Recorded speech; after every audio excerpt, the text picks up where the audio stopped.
Deputy Anne Rabbitte, please. Thank you, Ceann Comhairle, and thank you, Minister Sapone. And I welcome the opportunity to talk today also on the statements and on the news of what came out of Cabinet earlier on this week. And Fianna Fáil welcomes Minister Sapone's recent announcement that a full forensic excavation will be conducted at the site of the former Bon Secure Mother and Baby Home in Tuam. We fully support all efforts to bring justice to all survivors of the mother and baby homes and to deliver some peace to relatives and survivors too.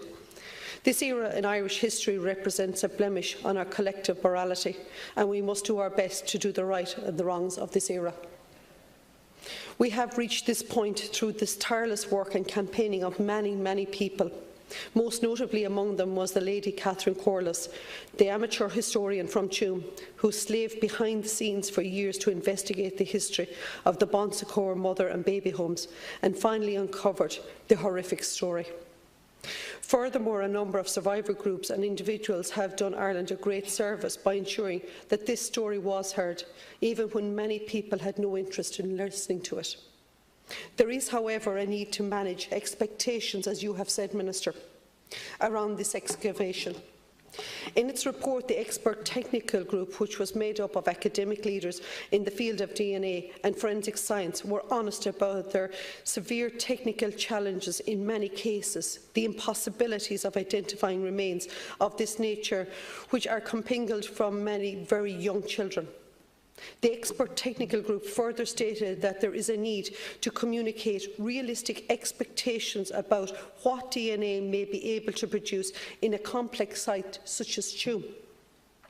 Given the advanced age of many survivors, and this is something I referenced with the Taoiseach yesterday, was the survivors of the Bon Secure Mother and Baby homes, we believe that it is crucial that the work is done as quickly as possible.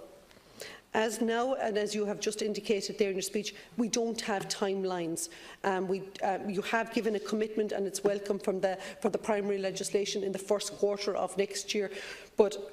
But you and I and anybody who has ever come in the doors of here realise how difficult it is to get legislation through. And one of the issues I was discussing yesterday was in relation to all the good work that's going on with the various expert technical groups and how you're going to master plan the excavation on a phase-by-phase basis, that would need to be running in tandem with the legislation at exactly the same time, because it's no point in having one part of the jigsaw complete if we're not ready really to come in behind it straight away with the legislation.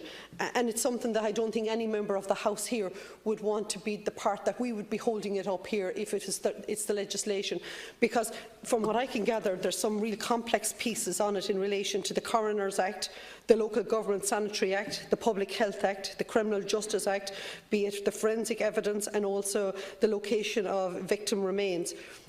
There's an awful lot of work to be done there, and I'm glad and heartened to hear that you're going to work with cross-departments to actually try and pull it together, because that in itself will be fantastic, because while we're using the Tuam site, it's really mapping it from the Tuam site as to how we can actually bring closure maybe to other sites throughout the entire country as well, if need be, but Tuam being the priority at this moment in time.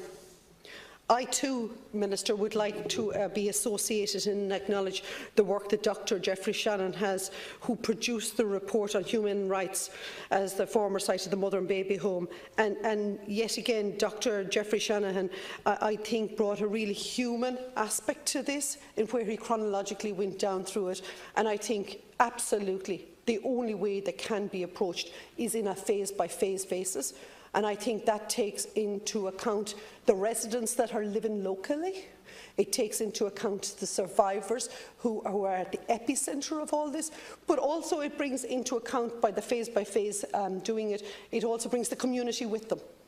And that's the most important thing, because I'd say there was a lot of people, Minister, never thought it would come to this stage. I think they all thought it would be just reports. And I think it would be all just accolades for Catherine Corliss and all that fabulous work she'd done. But I don't think they actually ever envisaged it would come to this stage, that we would have a report that would say we would have phase by phase, and that Government and Cabinet would support it. And we are happy to be part of that support. So that is really productive, and it's heartening to see. and it's very welcome. But there's a wider community that we have to bring with us, because there's a community there that has been silent. And this is hitting a nerve, and it's hitting a very raw nerve, because it is a part of society there where this was a norm. And this is the way life was back in the 40s, the 50s, the 60s. So we are touching history, but we're actually going right in under the skin, and there's some families who have never had this discussion. And it is actually going to go right to the heart of them. And I do think the staging on it on a phase-by-phase basis, and what the DNA sampling is going to throw up, and people, when they decide to go into their history roots, what it's going to show. But I do think it will bring closure to a lot of very good people. As always, I always reference one or two people when I talk here, Minister, and I know you have met them. And they would be Tommy Ward, who's a good friend of mine, and Pat Duffy, who you would have met. And those people are deeply, deeply grateful for the progress to date. But we cannot stop there. We now need to ensure that the works that were completed, the Commission investigation needs to complete. That needs to be, I don't know, is it on track or where we are with it, but that has got us as an extension and its extension, and I'm just wondering, will it be finished by February 2019? Are we on track to see the completion of that works? There is also a concern, Minister, and I think it's only right I would say this. There is a concern that where next then is it? People are fearful that it might turn into a forensic site, as in a site of a crime site. That is some of the commentary that is taking place. And I think maybe you might be able to allay some of that fears going forward, because some residents are afraid that where they're living, is it going to be a crime scene, basically? And I think that's a real question from the residents in Tuam in what they would be wondering about.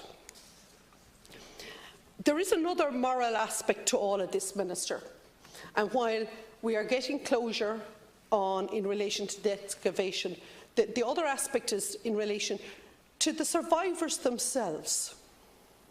And when I talk about the survivors themselves, like, they were deprived in some cases in education, and in some cases they were deprived the opportunity of a proper upbringing or denial access to their records.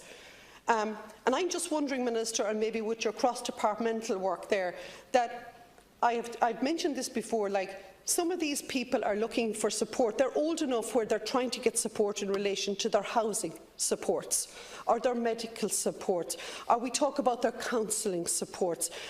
I think now more than ever we have to be very real with the supports that we can give to those people, and I definitely think it has to do with the counselling supports.